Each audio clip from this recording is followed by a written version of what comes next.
So today we're tackling restricted entry intervals, REIs, for pesticide-treated areas. Exactly. We're diving into the official guidelines.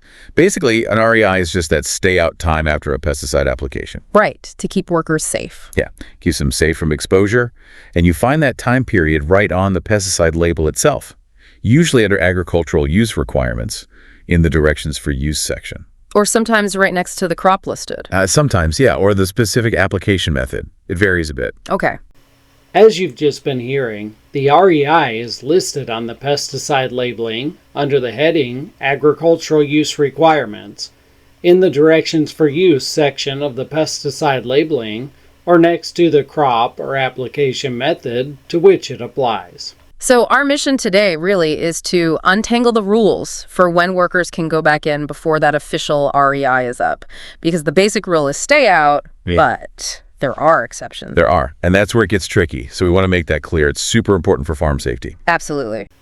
Early entry with no contact. Early entry with contact for short-term, emergency, or specially accepted task, which must comply with additional restrictions.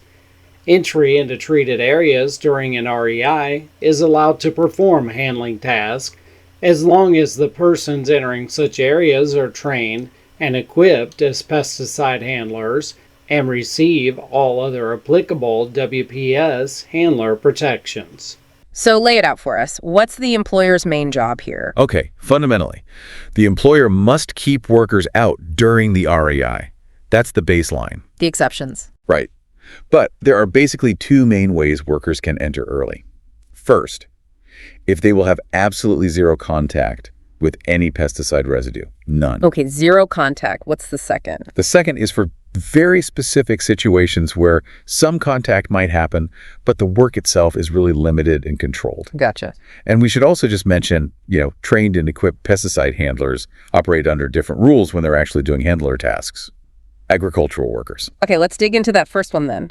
Early entry with no contact. What's the absolute bottom line? The core idea is, like I said, workers can go in only if they won't touch any pesticide residue at all. And where might that residue be hiding? It's not just on the plants, right? No, definitely not. It could be on the crops, sure, but also weeds. It could be in or on the soil or potting mix, whatever they're using. Okay. Also think about water, irrigation water, even puddles on the ground. And the air itself, especially after fumigation or, fogs or mists before everything settles. Okay. So it's pretty comprehensive. Once again, I want to reiterate, where could these residues be hiding? They could be on plants, including both agricultural plants and weeds, on or in soil or planting medium, in water, such as irrigation water, or water standing in drainage ditches or puddles, in air. If pesticide remains suspended after application, such as after fumigation or after a smoke, mist, fog, or aerosol application. And I noticed a key point in the guidance, just wearing PPE, like gloves or boots, doesn't count as no contact here, does it? No, absolutely not. That's crucial. Using PPE doesn't magically make it no contact for this specific exception. The whole point here is avoiding the contact in the first place. Right.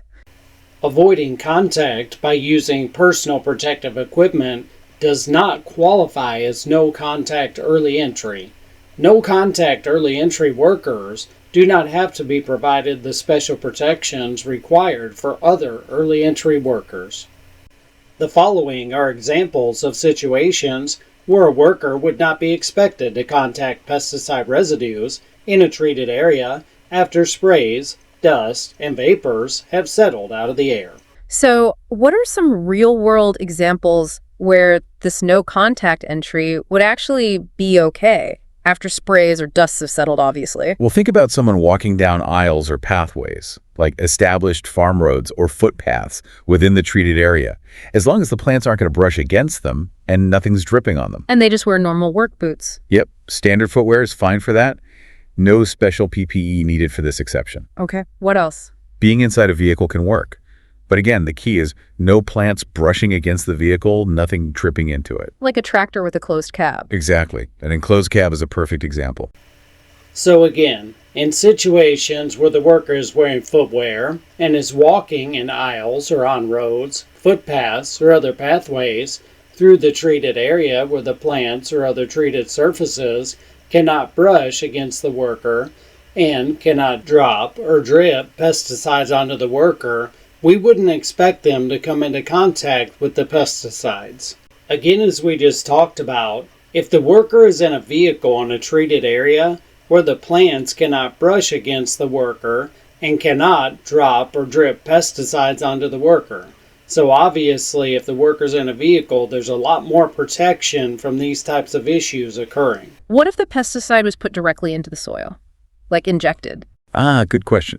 If it was incorporated or injected, then you can do some tasks, but only if you're not disturbing that treated soil below the surface. So, no digging. Right. No digging, no turning the soil over, and again, driving through in a totally enclosed cab where no residue gets in, that works too. Got it. So no contact means absolutely zero physical interaction. And the big advantage is these workers don't need all that extra protective gear required for other early entry situations. So again, this would be another scenario where workers wouldn't be expected to contact pesticides after a pesticide application that is incorporated or injected into the soil. The worker is doing tasks that do not involve touching or disrupting the soil subsurface.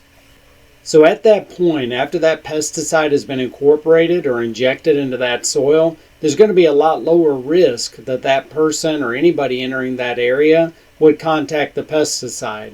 That doesn't mean you don't need to wear PPE. That's just saying that there's no reason why a worker would contact these pesticides when they're doing tasks that don't involve touching or disrupting that soil subsurface. And of course, when the worker is driving through the treated area in an enclosed cab on a truck, tractor, or other vehicle that prevents occupants from contacting pesticide residues or pesticide-treated surfaces. Once again, you're inside that cab.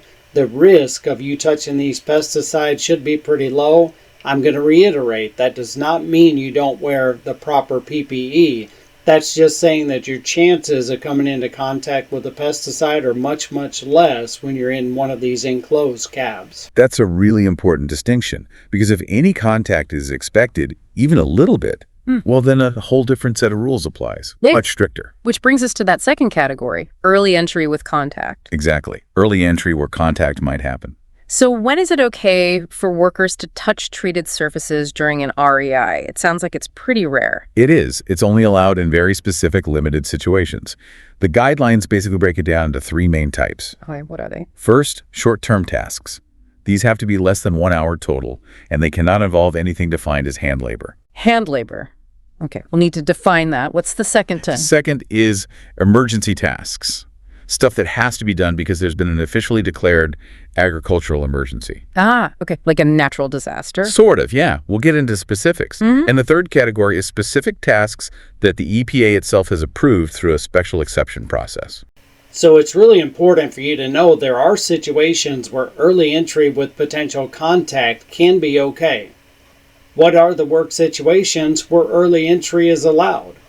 Early entry involving contact with pesticide-treated surfaces is permitted in only the following work situations.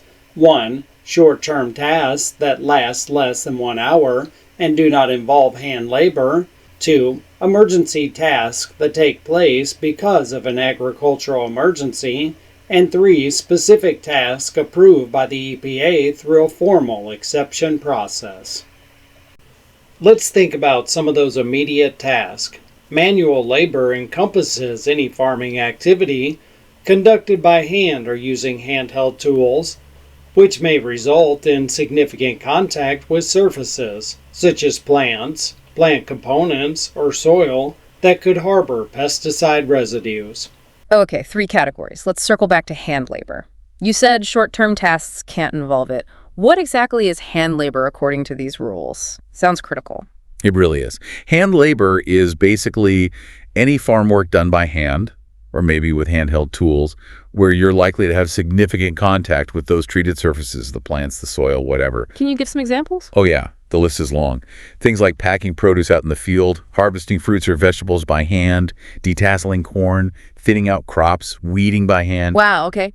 Keep going. Topping plants, planting by hand, girdling trees, cane work, removing suckers, pruning, disbudding flowers, roguing that's pulling out diseased or unwanted plants, all that stuff. That covers a huge amount of common farm work. As you can imagine, to follow the label, we need to understand what these hand labor tasks are. They can include packing produce into containers in the field, harvesting, detasseling, thinning, weeding, topping, planting, girdling, caning, sucker removal, pruning, disbudding, and roguing. This is a pretty reasonable and comprehensive list of what would be included in hand labor. So again, if you're doing any of these types of things, this is going to be considered hand labor for label purposes.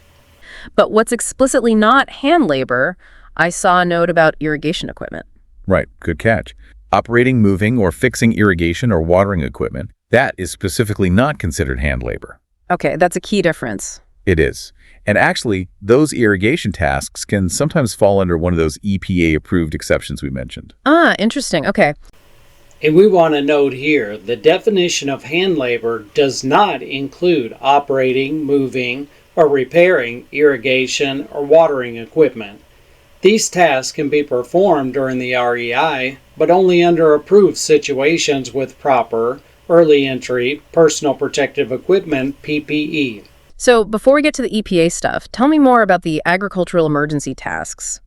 What counts as an emergency here? It can't just be like, my tractor broke down. No, definitely not just a breakdown. For this exception, a state, tribal, or even a federal agency has to officially declare an agricultural emergency exists. An official declaration. Yes, based on conditions that exist or have happened or are even forecast that pose a real threat to agriculture in the area. Think big things. Major flooding, hail damage, high winds, hurricane, tornado, a bad freeze or frost. Got it. So major widespread events. And once again, these emergency tasks are going to be something a state or tribal or federal agency must declare that circumstances exist, have occurred, or a forecast that might cause an agricultural emergency where your establishment is located. Examples of such circumstances include flooding, hail, high winds, hurricane, tornado, freeze, or frost. You need to stay on top of this, and you need to understand how to keep up with when a state, tribal, or federal agency declares that these circumstances exist. Then you'll have a better understanding of how these emergency tasks affect the REI at that time. So when we look at these specific tasks with regulatory exemption, EPA has approved 2 specific tasks for early entry through EPA's formal regulatory exemption process. 1. Limited contact tasks that could not have been foreseen, cannot be delayed, and do not involve hand labor. 2. Irrigation tasks that cannot be delayed, involve limited contact with treated surfaces, and that will take more than 1 hour in the REI area to perform. What about those EPA-approved specific tasks? You said there were 2 types. Yeah, 2 main types under that umbrella. The first is called limited contact tasks. Limited contact, okay. These are tasks that couldn't have been predicted, they really can't wait, and here's that key phrase again, they do not involve hand labor. No hand labor, got it. Now let's think about limited contact tasks. These limited contact tasks are tasks where early entry workers only contact with treated surfaces, including soil, water, surfaces of plants, crops, and any equipment, is minimal and is limited to their feet, lower legs, hands, and forearms. Hand labor tasks are not limited contact tasks. Examples of limited contact tasks are operating or repairing weather monitoring and frost protection equipment, repairing greenhouse heating, air conditioning and ventilation equipment, repairing non-application and non-irrigation field equipment, maintaining and moving beehives. And what does limited contact mean? It means contact is minimal, and it's restricted just to the worker's feet, their lower legs, hams, and forearms. That's it. So not getting residue all over their body. Exactly. And just to be super clear, none of those hand labor tasks we listed earlier, harvesting, weeding, pruning, none of those count as limited contact tasks. Okay. What are some examples then of these allowed limited contact tasks? Think about things like fixing essential weather monitoring gear or maybe frost protection equipment right when a sudden freeze is coming. Okay, time-sensitive stuff. Right, or repairing the HVAC system in a greenhouse, if it breaks unexpectedly. Fixing other field equipment too, as long as it's not application or irrigation gear. Oh, and moving or maintaining beehives falls in here too. Interesting. Beehives. Okay, so that's limited contact. Irrigation tasks are tasks related to operating, moving, or repairing irrigation or watering equipment, and where early entry workers only contact with treated surfaces, including soil, water, surfaces of plants, crops, and irrigation equipment, is minimal and is limited to their feet, lower legs, hands, and forearms. What was the second type of EPA-approved task? That one is specifically irrigation tasks. Back to the irrigation equipment. Exactly. This covers the necessary work of operating, moving, or repairing irrigation or watering systems. Like the limited contact tasks, these jobs can't be delayed, and they only involve that same minimal contact feet, lower legs, hands, forearms. So what makes them different from the limited contact category then? The key difference is time. These specific irrigation tasks are ones that are expected to take more than 1 hour inside that REI area to get done. Okay. Because the short-term tasks we mentioned first had that 1-hour cap. Precisely. So this carves out an exception for those necessary longer irrigation jobs. Makes sense. Under what conditions is early entry allowed for these work situations?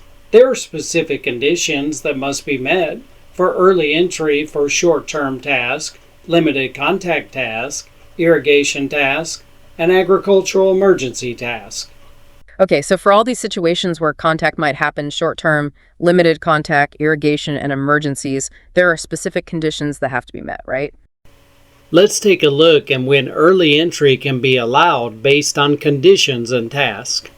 If we look at our first condition, wait at least 4 hours after pesticide application is completed, early entry may be allowed for short-term task, limited contact task, irrigation task, and agricultural emergency task. Now, when our condition involves waiting until inhalation exposure level on the pesticide label has been reached or any WPS ventilation criteria have been met, we can early enter with short-term task, limited contact task, irrigation task, and agricultural emergency task. When our condition is the maximum amount of time allowed per 24 hours has been spent in the area, we can early enter with a short-term task limited to 1 hour, a limited contact task limited to 8 hours, irrigation task limited to 8 hours, and no limit on agricultural emergencies. In our next condition where early entry can be allowed for pesticides whose labeling requires double notification, verbal notification, and posting signs. If we look at short-term task, yes, allowed for all WPS pesticides.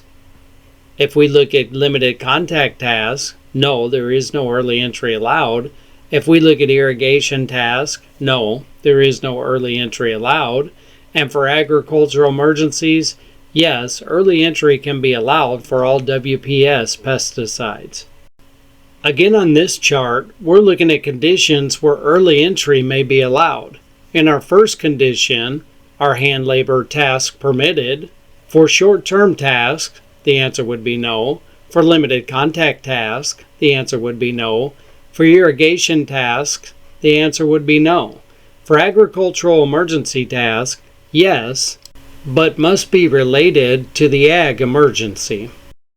In our next condition, where early entry may be allowed, employer provides special protections for early entry workers regarding training, instructions, decontamination supplies, and personal protective equipment PPE.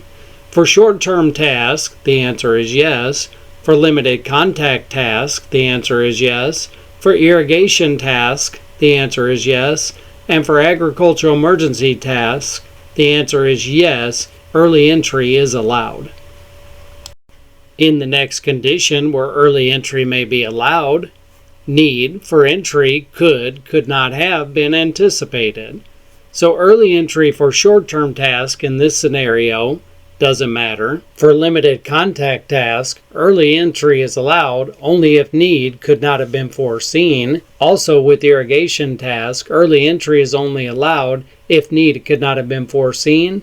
And early entry may be allowed under this condition for agricultural emergency tasks only if circumstances could not have been anticipated when pesticide was applied. And our final condition where early entry might be allowed, entry is not an economic necessity. If we're looking at early entry being allowed on these, with short-term tasks, it doesn't matter.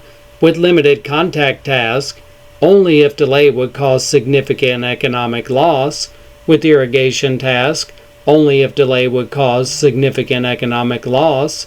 And with agricultural emergency task, early entry is only practiced to prevent or reduce substantial economic loss. And that brings us to our next important point.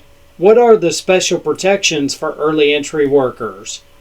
Worker employers must provide the following additional protections to early entry workers who contact anything that has been treated with a pesticide. Complete pesticide safety training, instructions, and information, decontamination supplies, personal protective equipment, PPE. So let's get into those special protections you mentioned. What exactly does an employer have to provide for these early entry workers who might have contact? Okay, several critical things. First, they need full pesticide safety training, specific instructions for the task, and all the relevant safety info. And we need to look at training and instruction.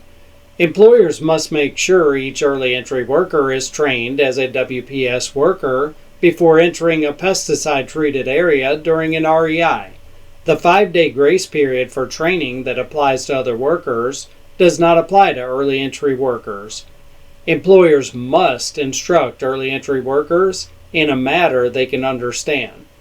How to put on, use, and take off early entry PPE correctly, about the importance of washing thoroughly after removing PPE, how to prevent, recognize, and give correct first aid for heat illness, too much heat stress. And this is super important, that normal 5-day grace period for training workers. It does not apply here. So they need the training before they go in? Absolutely. Before setting foot in that area for early entry work. No exceptions. Makes total sense. What kind of specific instructions do they need? The employer has to tell them, in a way they understand, exactly how to put on, use, and take off the required PPE correctly. Okay. They also have to stress how important it is to wash thoroughly after taking the PPE off. And critically, they need info on preventing heat illness, how to spot it, what the symptoms are, and basic first aid for it. Yeah, heat illness is a big risk, especially wearing PPE. What about info from the pesticide label itself? Also required. The employer has to communicate the key safety stuff from the label. Human hazard warnings, first aid steps, signs and symptoms of poisoning for that specific chemical, exactly what PPE is needed for early entry, and any other safety rules on that label. So really thorough communication is key. What about the decontamination supplies? What needs to be available? Right, decon supplies. Employers have to provide enough clean water for routine washing and for emergency eye flushing. Plus, soap and single-use towels. Enough for everyone. I just want to point out that as an employer, providing these decontamination supplies is not optional. This is something you have to do. You have to provide the water, soap, and single-use towels as the label requires. If you don't do this, you're not just in violation of the law, you're putting people at risk. If you don't do this, you're risking your reputation, but also you're going to get an overall negative view and perception of your company out there in the field. Good question. They can't be in the area being treated, obviously, and ideally not in an area still under REI, unless, that's the only way to make them accessible. Accessible? How close is accessible? The rule is reasonably accessible, which they define as within a quarter mile of where the early entry workers are. Quarter mile, okay. Now, when it comes to these decontamination supplies, this is really common sense, as we just heard. Obviously, they don't need to be in an area that's going to be treated with pesticides. Then they're going to be contaminated themselves, and we defeated our purpose. As you can imagine, we're not going to want them to be located in an area under an REI, because then, once again, we'd be defeating our purpose. We're sending somebody back into an area under an REI to go get decontamination supplies, and they can be exposed during that time. The only exception to this is when that area is necessary for the supplies to be reasonably accessible to the early entry worker. So again, if you need to put them in there to be reasonably accessible because they don't need to be too far away, as we're going to mention in a moment, then it's okay. But that's the only time it's okay to have these supplies in an REI area. And again, our final common sense rule here is this area needs to be reasonably accessible and not more than a quarter mile away from early entry workers. So if it's more than a quarter mile away, of course, we're going to be in violation. But once again, a lot of the things we're learning here are common sense. You don't want these to be more than a quarter of a mile away because they're very important when they're needed. You don't need somebody having to go a long distance just to get these decontamination supplies. A worker employer must provide each early entry worker with at least 1 pint of emergency eye flush water when the pesticide labeling requires protective eyewear. The emergency eye flush water must be immediately accessible. At the site where early entry workers take off their PPE, the worker employer must provide soap, clean towels, and enough water to allow early entry workers to wash thoroughly after removing their PPE. What about specifically for eye washing? If the pesticide label requires protective eyewear, then the employer has to provide at least a pint of emergency eye wash water for each worker. And it has to be immediately accessible right where they are. Immediately accessible. Got it. And one more thing on washing where they take off their PPE, there needs to be soap, clean towels, and enough water right there for them to wash thoroughly. Okay, comprehensive decon setup. And the last piece of the protection puzzle is the PPE itself. Right? Exactly. The employer must provide the specific early entry PPE that's listed on the pesticide label, period. They just provide it. Provide it and make sure the workers actually wear it and wear it correctly while doing the task. Just handing it out isn't enough. They have to ensure proper use. Wow. Okay. This has been incredibly detailed. We've really unpacked REIs and especially these complex exceptions. Yeah, there's definitely a lot to keep track of. So for everyone listening, trying to get this right, I guess the main takeaway is that dealing with these REI exceptions needs real care, real attention to detail. Absolutely. You have to look closely at the type of entry, exactly what task needs doing, and then follow all the mandatory safety steps if there's any chance of contact. And always, always go back to that pesticide label. That's your primary guide for the REI length and any specific early entry PPE. Couldn't agree more. Understanding those specifics is vital, not just for staying compliant, but really for protecting the health and safety of the people doing the work.